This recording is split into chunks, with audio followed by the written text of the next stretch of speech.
Assalamualaikum warahmatullahi wabarakatuh. Apa kabar teman-teman? Mudah-mudahan sehat selalu ya.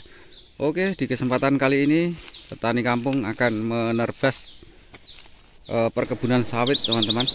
Sawitnya ini berumur 3 tahun ya. Kita lihat dulu.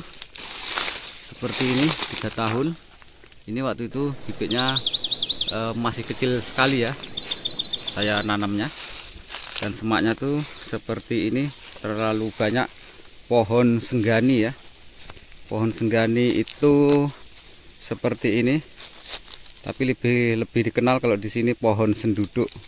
Dan ini berbuah atau berbunga, warnanya ungu, bisa untuk obat kalau kita tersengat oleh tawon ya, tawon atau lipan.